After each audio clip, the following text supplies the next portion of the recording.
यार আজকের ম্যাচ দেখার পরে আমার রিয়াকশন এরকম।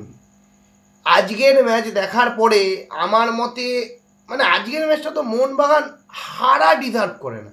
ড্র ঠিক আছে, হারা ডিজার্ভ করে না, কারণ মোহনবাগান যে ফুটবল খেলেছে, বাট যদি ডিজার্ভ করেই থাকে তাহলে হয়েছে। ডিজার্ভ বলে কিছু নেই, কারণ ম্যাচে যা হবে তাই। আপনি যদি ভালো খেলেন তাহলে আপনি জয় পাবেন, খারাপ খেললে হার পাবেন, সেটাই হয়েছে। বাট যেটা প্রশংসনীয় ব্যাপার যে খালিদ জামিল নো ডাউট খালিদ জামিল পুরো অ্যাথলেটিকো ম্যাড্রিডকে প্রপার স্টাডি করেছে, তার মধ্যে নিজের সে ট্যাকটিক্স লাগিয়েছে এবং প্রপার ডিফেন্সিভ ফরমেশন খেলিয়ে কাউন্টার অ্যাটাক বেসিসে খেলিয়ে তার মতে ভাই তুমি 90 মিনিটে আমাকে আমার বক্সে এসো, আমায় অ্যাটাক করো, তুমি আমার ডিফেন্ডারদের ফেলে দাও, যা খুশি করো, বাট আমি একটা দুটো সুযোগ পাবো, কাউন্টার অ্যাটাক পাবো, আমি গোল করে দিয়ে বেরিয়ে যাব। যেটাই করেছে দুই বঙ্গ সন্তান, এক হচ্ছে প্রণয় হালদার আর এক হচ্ছে রাষ্ট্রে ঋত্বিক দাস, দুজনে মিলে আজকে মোহনবাগানের নৌকা যেটা তরতরিয়ে যাচ্ছিল সেটাকে থামিয়ে দিল মাঝগঙ্গায়। এবং নেক্সট লেগ মোহনবাগান খেলবে জামশেদপুরের বিরুদ্ধে সল্টলেকে, যেখানে মোহনবাগান 1 গোলে পিছিয়ে 2-1। এখানে ভালো যে এখন আর হোম অ্যাওয়ে অ্যাগ্রিগেট নেই, মানে যে বেশি গোল করবে সেই জিতবে। কিন্তু এই জামশেদপুর এর ডিফেন্স ভাঙা, হ্যাঁ একটা ব্যাপার অবশ্যই, যেটা হচ্ছে স্টিফেন এজে, যার ভরসায় খালিদ জামিল এই ডিফেন্সিভ ফরমেশনটাকে সাজিয়েছে, তিনি এই ফরমেশনের রাজা বলা যায়, তাকে পাচ্ছে না। মানে এইটা বলতে গেলে উপহার দিয়ে দিল জামশেদপুর মোহনবাগানকে। দেখুন, আমি চাইছিলাম যে জামশেদপুর পুরো দমেই আসুক, কারণ এই টিমকে হারানোটা মোহনবাগানের কাছে চ্যালেঞ্জ, এই ডিফেন্সকে ভেদ করা।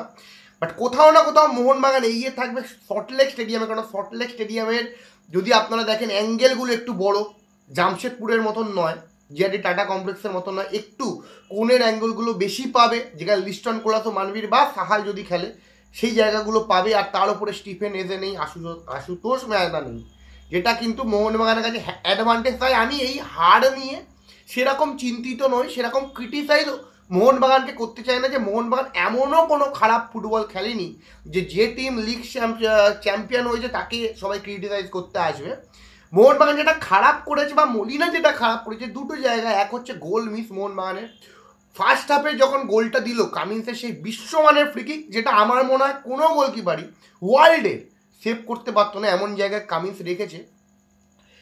আর মানে ওই জায়গাটায় যখন কামিন্স গোলটা পেলো, তারপরে যে মোহনবাগানের অ্যাটাকিং মানে অর্গানাইজেশন, অ্যাটাকিং ট্রানজিশনে আসা, যেভাবে 1-2 খেলে জায়গাগুলোকে তৈরি করা, ওই জায়গায় আর একটা গোল যদি পেতে পারতো তাহলে কিন্তু মোহনবাগান এগিয়ে যেত অনেকটা এবং সেকেন্ড হাফে আরও গোল পেতে পারতো।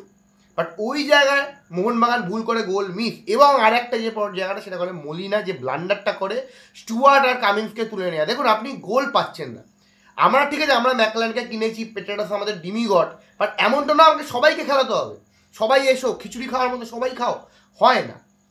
আপনি যখন দেখছেন আপনার অ্যাটাকিং ভালো হচ্ছে, সাহাল নাম্বার 10 এবং কিছুটা ডান দিকে যে জায়গাটা পুরোটা নিয়ে খেলছিল, যে সাহালকে অনবদ্য লেগেছে, সেই সাহালকে কেন আপনি তুলে নিলেন? যেটা আপনার ভাঙেনি সেটা কেন গড়েন মলিনা? যেটা মোহনবাগানের জন্য কিছুটা প্রবলেম পড়ে যায়, কারণ স্বাভাবিক ব্যাপার সাহালকে তুলে নেওয়া একসাথে, যেখানে দেখুন আপনারা ফরমেশন যদি মোহনবাগানে দেখেন, এত ফার্স্ট হাফে কেন ওপেন হচ্ছিল, স্টুয়ার্ট এবং সাহাল দুজনে মিলে অ্যাটাকিং মানে ওই যে অপোনেন্টের ফাইনাল থার্ডে জায়গাটাকে পুরো কভার করছিল। থাপা আজকে অনবদ্য ফুটবল খেলেছে, একটা দুটো ভুল ছাড়া থাপা আজকে ব্রিলিয়ান্ট, পুরো মাঠ জুড়ে খেলেছে, আপুইয়ার অভাবটাকে বুঝতে দেয়নি।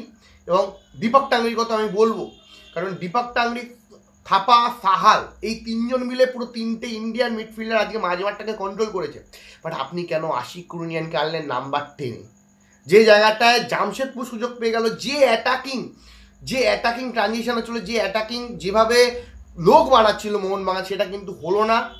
জামশেদপুর পুরো নিচে নামিয়ে নিল টিমকে এবং দুটো কাউন্টার অ্যাটাক। যা খালিদ জামিল আর কি চায়, দুটো কাউন্টার অ্যাটাক চায়, দুটো কাউন্টারের মধ্যে গোল তো হবে। প্রথম গোল অবশ্যই করে আমাদের ইস্ট বেঙ্গলে খেলে যাওয়া প্লেয়ার, বাট সিবেরিও টোরো, কিন্তু তারপরে মোহনবাগান সমতা ফেরায়, কামিন্স সমতা ফেরায়। বাট একটা জিনিস বলতে হয়, খালিদ জামিলকে কিন্তু আজকে কিন্তু ভাঙতে পারেন ডিফেন্স মলিনা, একটা ফ্রি কিকেই গোল হয়েছে, ডিফেন্স কিন্তু ভাঙতে পারেনি। অ্যালবিনো গোমস অনবদ্য। ইন্ডিয়ার তো বিশাল খেলাতে পরে সেরা গোলকিপার ইন্ডিয়া টিমের জায়গা আগে পাওয়া উচিত অ্যালবিনো গেমসে, বাট আর কিছু বলার নেই আলাদা করে। মোহনবাগান আজকে হার ডিজার্ভ করে না, এটাই বলবো, মোহনবাগান আজকে হার ডিজার্ভ করে না। বাদ বাকি তো খেলায় হার জিত থাকে, বাট হয়তো স্টিফেন এজে, আশুতোষ মেহতা না থাকাটা মোহনবাগানের কাছে অ্যাডভান্টেজ। এবং হাবি হার্নান্ডেজের লাস্টে যে গোলটা হলো, দেখুন অ্যাজ আ ফুটবল লাভার হিসাবে আমি কিন্তু অবশ্যই এই জিনিসটাকে অ্যাপ্রিসিয়েট করি, কারণ জামশেদপুর ফুল হাউস, ঠিক আছে, ফুল প্যাকড স্টেডিয়াম, দর্শকদের সাপোর্ট, সবসময় মোহনবাগান জিতবে সেটা হয় না, অপোনেন্টও জিততে এসে, যেটা ইন্ডিয়ান ফুটবলের জন্য ভালো, ভালো কম্পিটিটিভ গেম। আমি চাই মোহনবাগান ফাইনালে উঠুক, মোহনবাগান হারাক, বাট কোথাও না কোথাও জামশেদপুরের এই জয়টাকেও আমরা উপভোগ করছি।